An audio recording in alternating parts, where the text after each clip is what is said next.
Hello, good afternoon.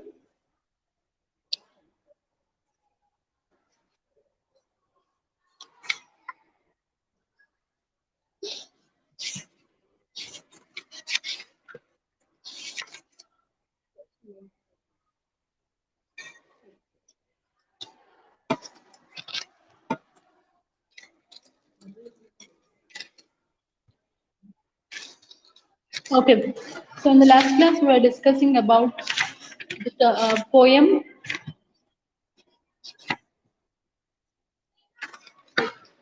for the two poems of William Shakespeare. So we'll move on to the next, which is prose. So we'll start with the prose because yesterday there was lot of distraction. We could not conduct the class. I'll start with the prose, that is the story of the necklace. The Necklace, a short story written by Guy de Maupassant. The Necklace is a short story set in the late 19th century, that is in Paris. Good afternoon, Abhishri. Mathilde Loisel was a pretty and charming girl of a lower middle class, married to a minor clerk at the Ministry of Public Instruction. She felt that she might have done better and was unhappy about her lot. So I had started with the story The Necklace. Necklace is a short story. It was written in 19th century by Guy de Maupassant. So yeah, the main character is Mathilde. Mathilde Loisel belongs to a lower middle class. She has been married to minor clerk. That is, it was a Loisel. So she was, as usual, middle class girls have many dreams, and she was a very beautiful girl also. Even then, she wanted to wear jewels. All these things happens among middle class women. She was dejected with her plain life and disgusted with her husband's contentment with what he had. Beauty, grace, and charm are what are required in a woman, and what make her equal to great ladies. And these qualities, Mathilde Loisel undoubtedly possessed in abundance. See, what happens is this story is regarding a necklace. So once Mathilde Loisel wanted to attend ball. Mathilde Loisel ಒಂದ್ಸಲ ball ಅಂದ್ರೆ it is a party. So ಪಾರ್ಟಿಗೆ ಹೋಗ್ಬೇಕಾಗಿರುತ್ತೆ. So usually middle class ಅವರು they wanted to wear jewels. So this shows that, are you there in the class? So something happened again. Hello, are you there in the class? Anybody? ನಾನು ನನ್ನ ಪಾಡಿಗೆ ಮಾತಾಡ್ಕೊಂಡು ಹೋಗ್ತೀನಿ, network ಎಲ್ಲ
a very rich woman. She could glance at it, and she wanted to get the jewels from Madame Foster. So at last she ಅವಳು ಒಂದಷ್ಟು jewel box ನ ಕೊಡ್ತಾಳೆ, ಯಾವ್ದು ಬೇಕು ಅದನ್ನ ಚೂಸ್ ಮಾಡ್ಕೊ ಅಂತ. She chooses a magnificent diamond necklace and went home in Joy. So ಅವಳು ಒಂದು ಡೈಮಂಡ್ ನೆಕ್ಲೆಸ್ ನ ಚೂಸ್ ಮಾಡ್ಕೊಂಡು ಅಲ್ಲಿಂದ ಹೋಗ್ತಾಳೆ. She gives the jewel box. Okay, so ಅವಳಿಗೆ ಒಂದು ಜ್ಯುವೆಲ್ ಬಾಕ್ಸ್ ನ ಕೊಡ್ತಾಳೆ, ಇದರಲ್ಲಿ ಯಾವ್ದು ಬೇಕು ಸೆಲೆಕ್ಟ್ ಮಾಡ್ಕೊ ಅಂತ. But she selects one diamond necklace. So on the day of ball, Mathilde Loisel was success. She was prettier, more elegant and gracious than any other woman there. Every man wanted to be introduced to her and competed with her others to waltz with her. So ಎಲ್ರೂ ಅವಳನ್ನ ಪರಿಚಯ ಮಾಡ್ಕೋಬೇಕು, ತುಂಬಾ ಸುಂದರವಾಗಿ ಕಾಣ್ತಾ ಇರ್ತಾಳೆ, ಎಲ್ರೂ ಅವಳನ್ನ ಪರಿಚಯ ಮಾಡ್ಕೋಬೇಕು, ಅವಳ ಜೊತೆ ಇರ್ಬೇಕು ಅಂತ ಹೇಳಿ ಹಾಕ್ತಿದ್ದಾರೆ.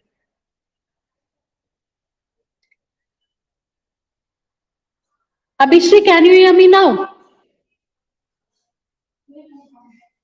Abhishri, can you hear me now?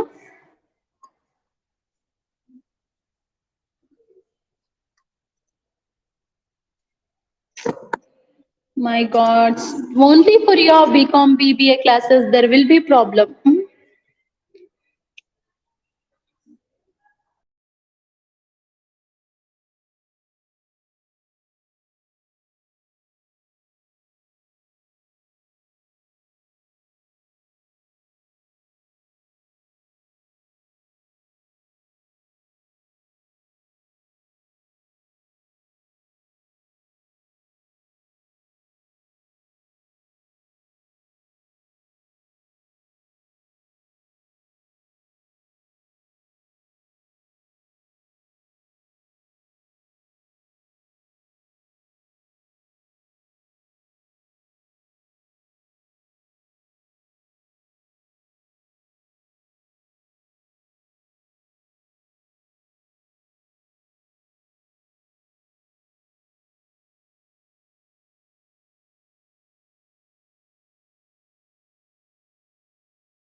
Yes, after that, the sum was paid to the jeweler and the necklace bought and returned to Madame Foster, who in a cold and distant manner chided Mathilde for her tiredness.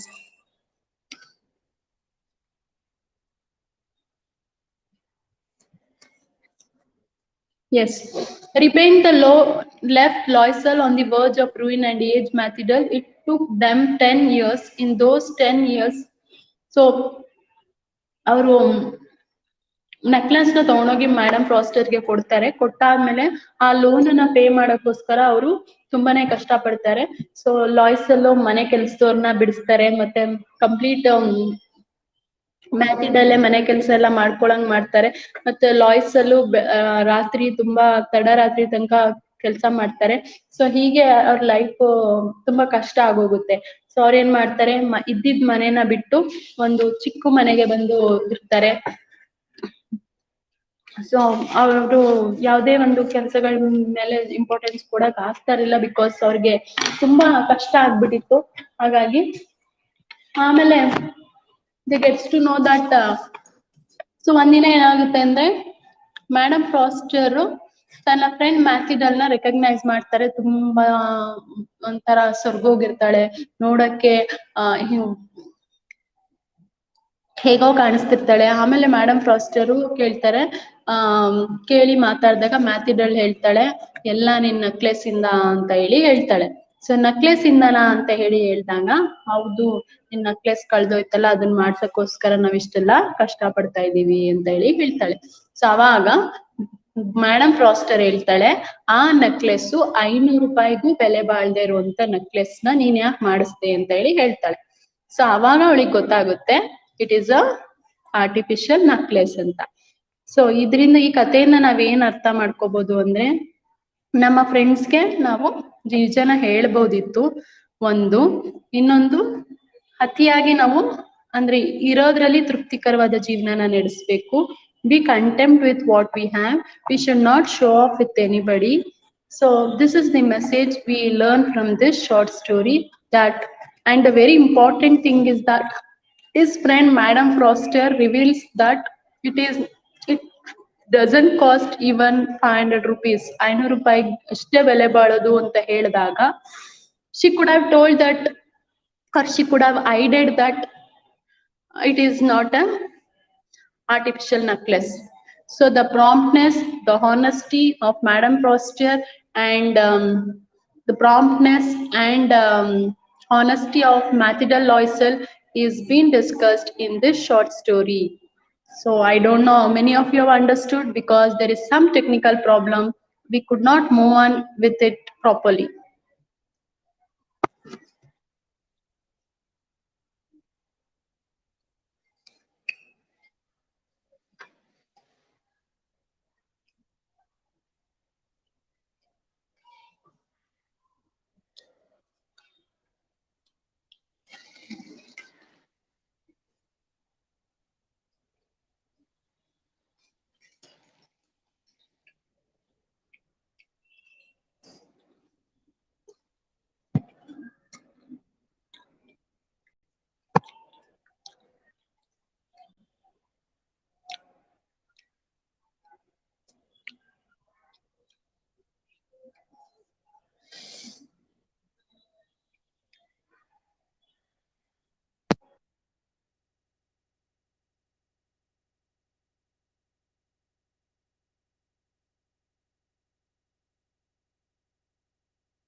Okay, is anybody hearing me?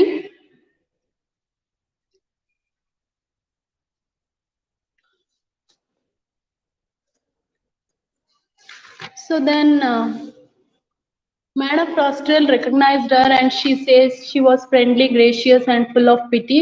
Taking courage from the fact that her friend never noticed the substitution, Mathilde recounted her years of toil and tribulation, all because of necklace, which finally reduced her to the plain wife's wife. Shocked at the narration, Madame Frosted told her friend that the necklace she had borrowed was an intimation of one worth about 500 francs. Just 500 France ಅಷ್ಟೇ ಬೆಲೆ ಬಾಳುವಂತ necklace ಅದಾಗಿರುತ್ತೆ. ಆದ್ರೆ ಮ್ಯಾಥಿಡಲ್ ಅದು ಹೆಚ್ಚು ಬೆಲೆ ಬಾಳುತ್ತೆ ಅಂತ ಹೇಳಿ ಅದನ್ನ ಹೊಂದಿಸಿ ಅವಳು ವಾಪಸ್ ಅವಳು ಕೊಡಕ್ಕೆ ತುಂಬಾನೇ ಕಷ್ಟ ಪಡ್ತಾರೆ, ಲೋನ್ ತಗೊಳ್ತಾರೆ. ಸೊ ಈ ಲೋನ್ ತಗೊಂಡು ಅದನ್ನ ವಾಪಸ್ ಮೇಡಮ್ ಫ್ರಾಸ್ಟರ್ ಕೊಟ್ಟಿರ್ತಾರೆ. ಆಮೇಲೆ ಮೇಡಮ್ ಫ್ರಾಸ್ಟರ್ಗೆ ಗೊತ್ತಾಗುತ್ತೆ, ಅವಳ ಫ್ರೆಂಡ್ ನ ನೋಡಿ ಅವಳ ಒಂದು way of behaviour full completely change ಆಗೋಗಿರುತ್ತೆ. ಯಾಕೆಂದ್ರೆ ಮನೆ ಕೆಲಸದವಳನ್ನ ತೆಗ್ದಾಕಿರ್ತಾರೆ, ಮನೆ ಚೇಂಜ್ ಮಾಡಿರ್ತಾರೆ. ಬಿಕಾಸ್ ಎಲ್ಲದಕ್ಕೂ ಅವರು ಲೋನ್ಗೆನೆ ಪೇ ಮಾಡ್ಬೇಕಾಗಿರುತ್ತೆ. ಸೊ ಹಂಗಾಗಿ ಎಲ್ಲಾ ಕಡೆ ಅವರಿಗೆ ಪ್ರಾಬ್ಲಮ್ಸ್ ಗಳು ಜಾಸ್ತಿ ಆಗಿರುತ್ತೆ. ಮನೆ ಚೇಂಜ್ ಮಾಡಿ ಕಂಪ್ಲೀಟ್ ಮನೆ ಕೆಲಸ ಎಲ್ಲ ಮ್ಯಾಥಿಡಲ್ಲೇ ಮಾಡ್ಕೊಳ್ತಿರ್ತಾಳೆ. ಸೊ ಹಿಂಗಾಗಿ ತುಂಬಾ ಅವಳು ಸ್ವರ್ಗೋಗಿರ್ತಾಳೆ, ತುಂಬಾ ವೀಕ್ ಆಗ್ಬಿಟ್ಟಿರ್ತಾಳೆ. ಇದನ್ನ ನೋಡಿ ಮೇಡಮ್ ಫಾಸ್ಟರ್ ಅವಳನ್ನ ರೆಕಗ್ನೈಸ್ ಮಾಡಿ ನೀನ್ ನನ್ನ ಫ್ರೆಂಡ್ ಅಲ್ವಾ ಅಂತ ಹೇಳಿ ಅವಳನ್ನ ಮಾತಾಡ್ಸ್ತಾಳೆ. ಮಾತಾಡ್ಸಾದ್ಮೇಲೆ ಅವಳು ಹೇಳ್ತಾಳೆ ಎಲ್ಲ ನಿನ್ ನಕ್ಲೆಸ್ ಇಂದ ಆಯ್ತು ಅಂತ ಹೇಳಿ. ಸೊ ನಕ್ಲೆಸ್ ಇಂದ ಅಂತ ಹೇಳಿದಾಗ ಮೇಡಮ್ ಫ್ರಾಸ್ಟರ್ ಹೇಳ್ತಾಳೆ ಆ necklace it's not worth about 500 France. ಅದು ಆರ್ಟಿಫಿಷಿಯಲ್ ನೆಕ್ಲೆಸ್, 500 ರೂಪಾಯಿಗಿಂತನೂ ಕಡಿಮೆ ಬೆಲೆ ಬಾಳುವಂತ ನೆಕ್ಲೆಸ್ ಅದು. ಅದಕ್ಕೆ ನೀವು ಇಷ್ಟೆಲ್ಲ ಕಷ್ಟಪಟ್ರಾ ಅಂತ ಹೇಳಿ ಹೇಳ್ತಾರೆ. So this is regarding the necklace. Yes, anything to be asked from your side you can ask. So ಇದರಿಂದ ನಾವ್ ಏನೆಲ್ಲ ತಿಳ್ಕೊಳ್ತೀವಿ, ಮಾರಲ್ ಏನು ಅನ್ನೋದನ್ನ ನಾನು ಎಕ್ಸ್ಪ್ಲೇನ್ ಮಾಡಿದೆ. The moral of the story is that they are going, we should not show of with anybody and we should be prompt with our friend, we should be obedient, and we should reveal the truth with our friends. So if not, what happens? So when we won't reveal the truth, we should lie them. For one lie we should add more than lies, and that leads to our humiliation, our frustration. So and it leads to stress.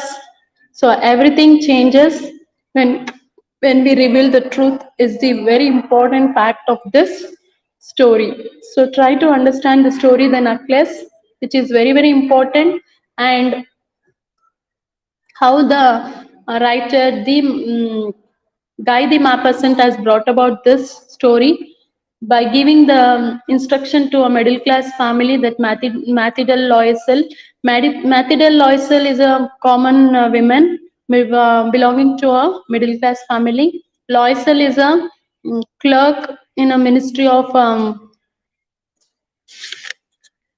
yes, so he was a clerk of Ministry of Public Instruction. So there, once they invite them for the ball, for attending the ball, all these incidents take place. For attending the ball, she wanted the new dress, so he had 400 francs. So that 400 francs has been utilized to buy a new dress to wear at ball. And after that, she thinks about, no, I am not coming, I want jewels. So then she thinks, they gets to know that jewels are not jewels were not with her.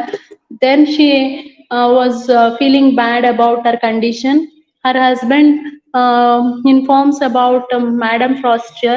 So try to ask Madame Foster for a day, he says. Then she goes and asks her friend. Madame Foster gives her a jewel box. She gives the complete jewel box to her, select which one she like. So after that, she likes to wear the diamond necklace. So she chooses the diamond necklace, and Madame Foster also gives her the same necklace which was selected by her. After selecting the necklace, she brings home very happily, and at the day of ball, she looks very pleasant, very beautiful, and attracted by all the men in the party. So each and everyone were concentrating on her. Then Loisel leaves. So let her enjoy the party. He leaves, and after the party, after the ball, Mathilde takes a cab and she comes home. After coming home, after comfortable feel, she looks about her necklace, but the necklace was missing. So then she asks her husband that she has been missed her necklace, and they goes to the mall place and they searches there, and they ask the cab driver to check in the cab.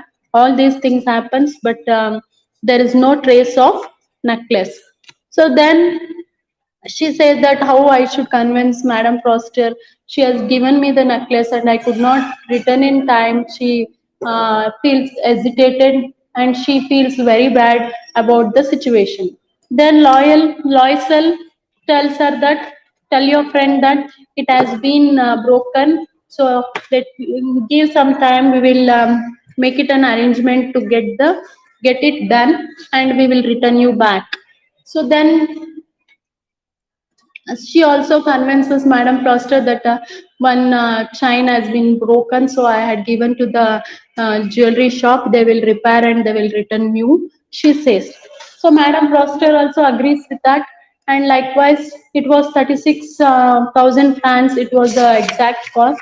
Then they visits all the jewelry shop and they gets to know they gets the same piece, and they ask the jewelry shop man to keep it for 3 days time, and after 3 days they ask they goes and they wanted to buy that. They had the exact amount of 18,000 francs with them as their savings, so they utilize that and they take some loans from outside and they continue to get the necklace from the jewelry shop. After getting the jewelry, they straight away return to Madame Foster and they come back. After coming back, it was very very difficult to Mathilda Loisel. She missed.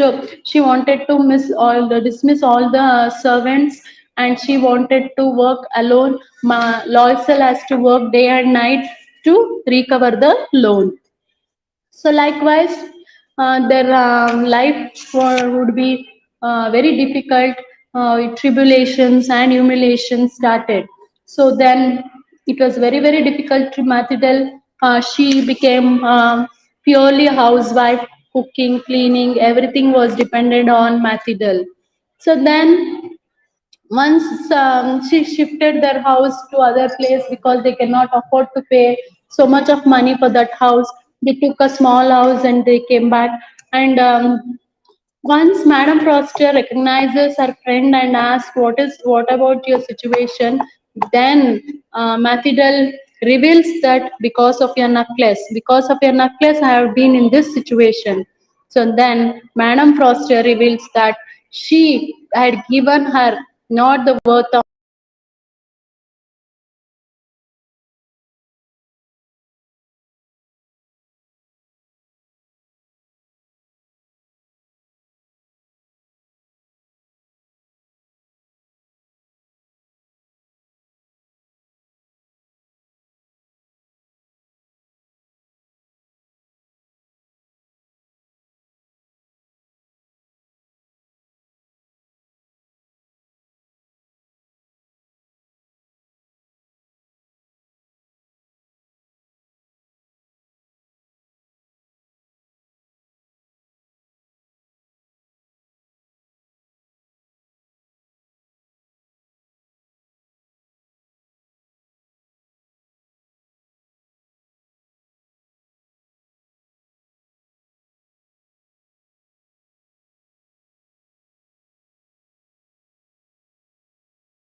Okay, so this all these things have been discussed. So anything from your side you can tell me.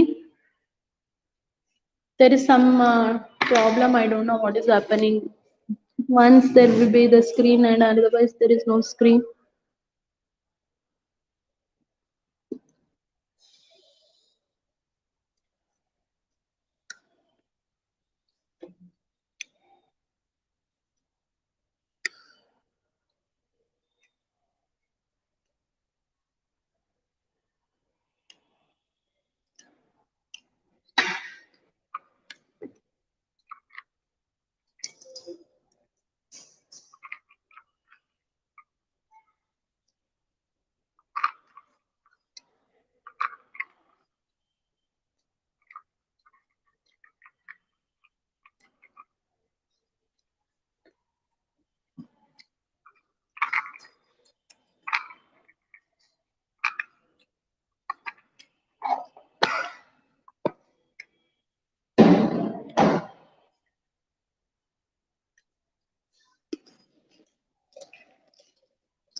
Yes, we have completed the short story necklace.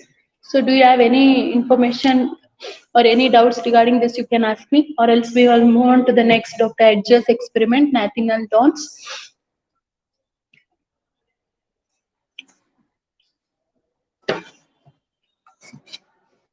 See, Dr. Edgar was a singular man who had three friends, Mr. Medbourne, Colonel Killigrew, and Mr. Gascoigne. Widow Wycherley was a withered gentlewoman. Dr. Edgar and all three friends knew her well. All were unfortunate in one way or the other in life. They were all old. Mr. Medbourne was a prosperous merchant who had but lost all his money. Colonel Killigrew had lost his health. in pursuit of sinful pleasures. Mr. Goskogine was a ruined politician, widow Wycherley lead a secluded life because people did not deem her to be a decent woman. She was beautiful during her youthful days. Interestingly, all the three men were early lovers of this woman and had even quarreled with each other to the extent of cutting each other's throat. Mr. Hedges once invited all the four of them to his house because he wanted to try out one of his experiments on them. All of them sat around a table on which there was a vase that was shining due to the rays of sun falling on it. Dr. Edgars explained about his experiment and said that the liquid which was kept in the vase was called fountain of youth drinking, which people become young again. They did not show any interest in it as they were not convinced of the truth of his claim. Dr. Edgar tried the experiment on a withered rose flower and transformed it into a fresh flower by dipping it in the water. All were wonderstruck. The rose of half a century looking as fresh seemed quite a magic to them. The guest asked him to tell them more about the magical water. Dr. Hedger said that the Fountain of Youth is situated in the southern part of the Floridian Peninsula. Due to the virtues of the water, all the trees and plants around were kept very fresh. One of the guests asked Dr. Edgar what may be the effect of this fluid on human race. Dr. Edgar told them to try it themselves and asked them to exempt him from trying because he was not interested in becoming young again. Moreover, he wanted to watch all the guests drink the fountain of youth. There, there came a kind of colors to their cheeks. They thought that some magic power had really begun. They said, give us more of this wondrous water. We are younger, but we are too old. Quick, give us more. Their glasses were refilled. The effect was such that Colonel Killigrew told the widow, my dear widow, you are charming. The three gentlemen behaved in such a manner as proved that the water of the fountain of youth possessed some intoxicating qualities. They felt as if there was a sudden removal of the weight of years. The widow looked at herself in the mirror and came with a sort of dancing step to the table, feeling very young. They felt like new created begins in a new created universe. They all started dancing. The three men quarreled with each other to have the widow as their partner. They almost handled her physically and she tried to free herself from her grasp. It became serious. They grappled fiercely at one another's throats as they struggled to and fro. The table was overturned and the vase dashed into a thousand fragments. The precious water of youth flowed in a bright stream across the floor. Dr. Edgar looked at them, said, I really must protest against this, Roy. He sat in a chair, having rescued the rose, which now turned dry as before. The guests were confused when they looked at each other. Was it an illusion? Have they come back to their old age again? The delirium which is created at Ipswich away. Dr. Edgar said that they had become old. The water of youth was also lavished on the ground. Dr. Edgar said, I beam on it not for it the fountain gust at my very doorstep. I would not stoop to bathe my lips in it, no. Thoughts in delirium were for years instead of moments. Such is the lesson they have taught me. But the guests had not learnt any lesson. They resolved forthwith to make a pilgrimage to Florida and quaff at morning, noon, and night from the fountain of youth. Apart from this story, there is a detailed description of Dr. Edgar's study. The author starts describing Dr. Edgar's study by saying, if all stories were true, Edgar's study must have been very spurious place. Have Avtron says that the study was an older chamber, dim and decorated with cobwebs and old dust settled on the articles found there. This gives an earfing. There were wooden book cases with huge books, foils. Over this book case, there was a bronze bust of Hippocrates. It is said that Dr. Edgars always consulted the bust of Hippocrates in all difficult cases he would come across. In one corner of the room, there was another wooden closet the door of which was kept wide open, inside which there was a skeleton. This also adds to the eric atmosphere. There was a mirror hung between two cases. There was a story bound this mirror that the spirit of all doctors' deceased patient dwelt within its verge and would stare him in the face whenever he looked with dread. There was full-length portrait of a young lady. She was arrayed in her faded magnificence of silk, satin, brocade, and with a visage as faded as her dress. About 50 years ago, Dr. Edgar wanted to marry her, but then she had committed suicide on the bridal evening. Another curious aspect of Dr. Edgar's study was a huge black leather book with a massive silver clasp. No one could tell the title of it as there were no letters found on either either side of the book. It was well known to be a book of magic, and once, when a chambermaid lifted it merely to brush away the dust, the skeleton had rattled in its clothes. The picture of the young lady had stepped one foot upon the floor, and several ghastly faces had peeped forth from the mirror, while the brazen head of Hippocrates frowned and said, "For fear." This was Dr. Edgar's study. Okay, this is regarding Dr. Edgar's. Nathaniel Hawthorne has written this. So this story is regarding how we people think about um, becoming youth is very very important, and it is somewhat the experiment of Edgar's has been brought about in this story. So when all the friends say that is it good, it can be utilized at that time, they come to a conclusion.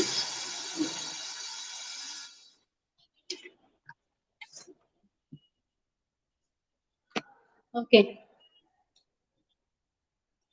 Yes, let me move on to the next. Kavya chapter name Edgar's, Dr. Edgar's. Dr. Edgar's experiment.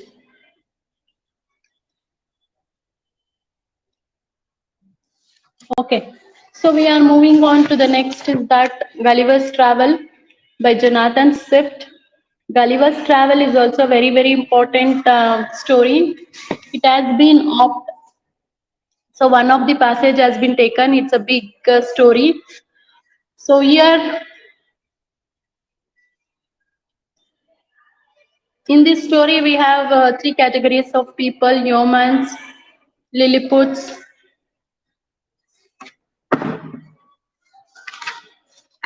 I think you have only humans. Okay, you have only humans in this story. So let I introduce only the importance of humans.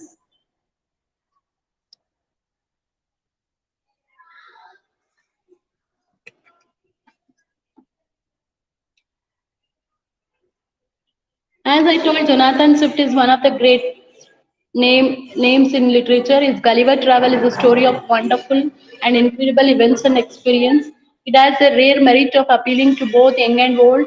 A close look reveals that it is a powerful satire on man and human institution, and not just a fascinating tale of travels in a wonderland. Swift relentlessly attacks the foils, vices, pride, pettiness, and stupidness of man in the four books of Gulliver Travels. The present extract is a chapter from Book 4 titled A Voyage to the Country of Yeomans. Gulliver, the narrator who sets out on a voyage, is deserted on an unknown island of his shipment. There he meets the loathsome Yahoos who are human in form and Yeomans who are horse which are rational. The present passage gives us a picture of the Yeomans and the Yahoos. It also discusses it in detail the house of Yeomans and how Gulliver is received there.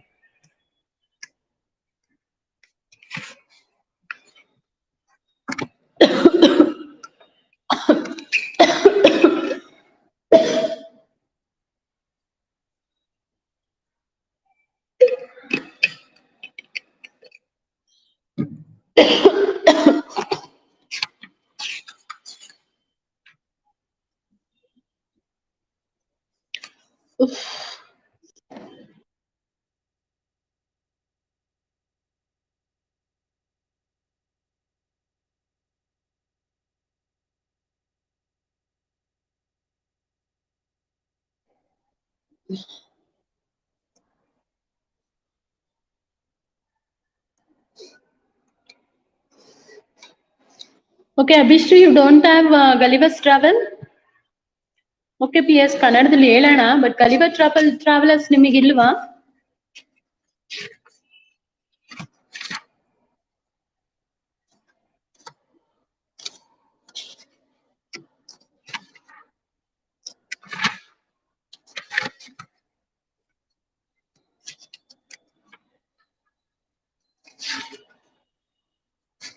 Okay. Why it has been prescribed in here, no? Unit A, 8A and B. Oh, you have a choice, I think. Okay. Ayo, simply I had started with this. Okay, no problem. Then we'll move on to the guide. So we'll move on to the guide. Guide is a novel fiction, we call it as. It was written by R.K. Narayan.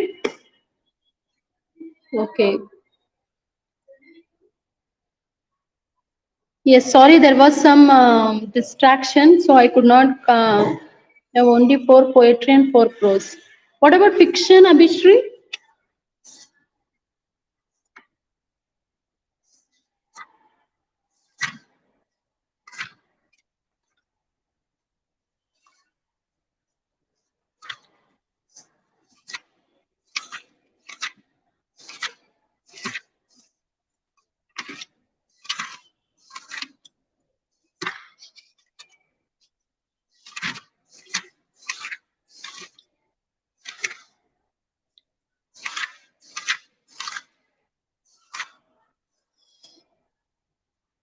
Oh, fiction ilva, guide ilva hagadre?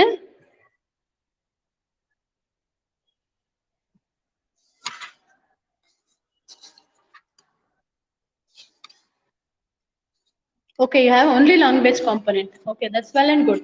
Hop studies ilva nimige? SA, unit number 5? No. Okay, that's fine then.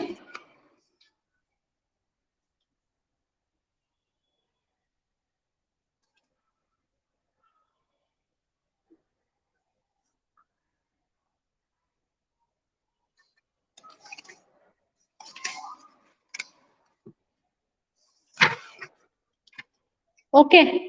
So one thing you do, anybody share me the language component which has to be completed, because I have a book which has all these things. So guide ide, what Gulliver's Travels ಇದೆ, of studies ಇದೆ. So ಹಾಗಾಗಿ ನನಗೆ confusions ಆಗ್ತಿದೆ ಯಾವ್ದನ್ನ ಮಾಡ್ಬೇಕು ಯಾವ್ದನ್ನ ಮಾಡಬಾರ್ದು ಅಂತ. So make sure that so anybody can send me the syllabus what you are having for the examination and with the language component. Then you have 4 poems, right? 1, 2, 3, 4 poems. Okay. Then I should complete of the poem. I thought to complete the prose. Huh?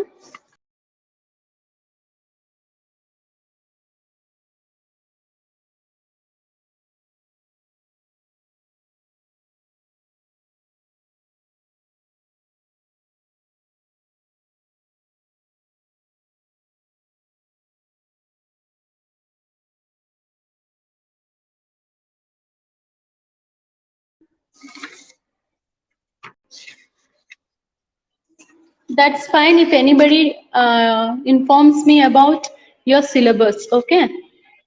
Of studies, ladies' address, witches' loves, necklace, and Dr. Edgar's experiments are there. Are the 5 pros? Yes. Of studies is there, but you said no. Okay. Yes, ladies' address, witches' loves, the necklace, and Edgar's experiment. Okay. Only 4 prose and 4 poems. That's it. And grammar.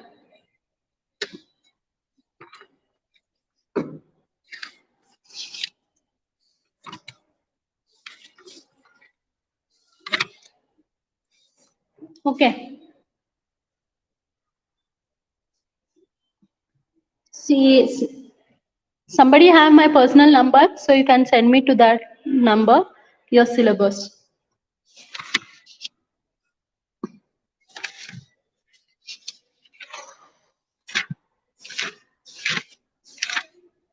I prepared for everything. What Gulliver Travels, guide. There was class Likita, but due to some distraction, we could not take the class. Okay. Yes. Then let me complete off the poem Daffodils. So Daffodils poem na complete ಮಾಡ್ಬಿಡೋಣ ಯಾಕೆಂದ್ರೆ ನಾನು pros ಮುಗಿಸ್ಬಿಡೋಣ ಅನ್ಕೊಂಡೆ but pros ಅಷ್ಟೇ ಇರೋದ್ರಿಂದ will do it off will complete of Daffodils. See Daffodil. Yes.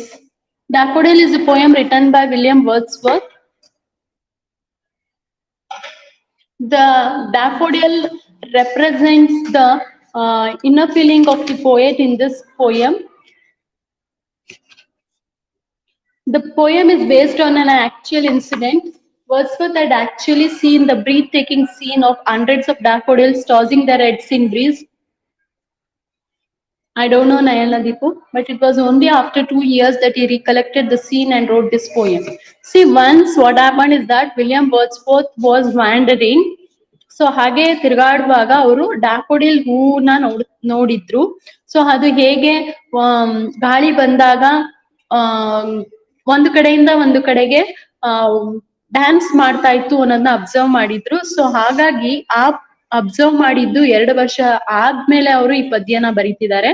It tells the story which also recorded by Dorothy Wordsworth in her journal of Wordsworth's coming upon hundreds of daffodils while walking in the Lake District. It shows Wordsworth in his pure and prime spirit. We see all those Wordsworthian characteristics which attract some readers and bore others. Some even find it exciting scene. It narrates the experience of being surprised by joy. Wordsworth described the extent of joy he felt in the company of daffodils. Okay. The first stanza describes the poet wandering aimlessly. He compares himself with a cloud which floats over hills and valleys. Suddenly he sees a large number of daffodils, golden colored flowers. They are stretched by the side of a lake and under the tree. The flowers are swaying with the wind and seem to be dancing merely. So first ಸ್ಟ್ಯಾನ್ಸಾದಲ್ಲಿ poet ಏನನ್ನ explain ಮಾಡ್ತಾರೆ ಅಂದ್ರೆ ಡ್ಯಾಫೋಡಿಯಲ್ ಅನ್ನೋ ಒಂದು ಹೂವನ್ನ ನೋಡ್ತಾರೆ. ಅದು ಗಂಟೆ ಆಕಾರದಲ್ಲಿ ಇರುತ್ತೆ ಮತ್ತೆ gold colour means yellow colour flower ಆಗಿರುತ್ತೆ ಅದು. ಸೊ ಅದು ಗಾಳಿ ಬೀಸಿದಾಗ ಒಂದು ಕಡೆಯಿಂದ ಇನ್ನೊಂದು ಕಡೆಗೆ ವಾಲೋದನ್ನ ಡ್ಯಾನ್ಸಿಂಗ್ ಆಫ್ ಡಾಫೋಡಿಲ್ಸ್ ಅಂತ ಹೇಳಿ ಪೊಯೆಟ್ ಕಂಪೇರ್ ಮಾಡ್ತಾರೆ. You should notice that the poet compares himself with a cloud. ಕವಿ ತನ್ನನ್ನ ಮೋಡಕ್ಕೆ ಆಕಾಶದ ಮೋಡಕ್ಕೆ ಹೋಲಿಸ್ಕೊಳ್ತಾರೆ. This kind of comparison is called simile. ಹೋಲಿಕೆ ಮಾಡುವಂತದನ್ನ ಒಂದು ವಸ್ತುನ ಇನ್ನೊಂದು ವಸ್ತುಗೆ ಹೋಲಿಕೆ ಮಾಡುವಂತದನ್ನ ನಾವು ಸಿಮಿಲಿ ಅಂತ ಕರಿತೀವಿ. So the poet thinks of himself like a cloud in the sense of being free of movement, free to rejoice in whatever is wandering offers him. So ಕವಿ ಆ ಒಂದು ದೃಷ್ಟಿನಲ್ಲಿ ಯೋಚನೆ ಮಾಡ್ತಾ ಇದ್ದಾರೆ, ನಾನು ಆರಾಮಾಗಿ ಒಂಟಿಯಾಗಿ ನನ್ನ ಇಷ್ಟ ಬಂದಂಗೆ ಇರ್ಬೋದು. ಸೊ ನಾನು ಮೋಡ ಆದ್ರೆ ನಾನು ಫ್ರೀ ಆಗಿ ಓಡಾಡ್ಬೋದು, ಎಂಜಾಯ್ ಮಾಡ್ಬೋದು ಅಂತ ಹೇಳಿ ಕವಿ ಆಶೆ ಪಡ್ತಾರೆ. The simile may also suggest the element of surprise, that is unexpected discovery of daffodils. As mentioned earlier, Wordsworth had witnessed the scene too. ನಾನು ಆಗ್ಲೇ ಹೇಳ್ದಂಗೆ ಡ್ಯಾಫೋಡಿಯಲ್ನ ಕಂಡಂತ ದೃಶ್ಯ 2 ವರ್ಷದ ಹಿಂದೆ ಆಗಿರುತ್ತೆ. ಆ 2 ವರ್ಷ ಹಿಂದೆ ಆಗಿರುವಂತ ಅನುಭವನ ಕವಿ ಈ ಪದ್ಯದಲ್ಲಿ ಬರಿತಾ ಇದ್ದಾರೆ. 2 ವರ್ಷ ಆದ್ಮೇಲೆ ಬರಿತಾ ಇರುವಂತ ಪದ್ಯ. In this poem, we recollect the scene. Therefore, the stanza stresses 2 ideas. First, the role of memory in enabling us to feel and understand the world around us.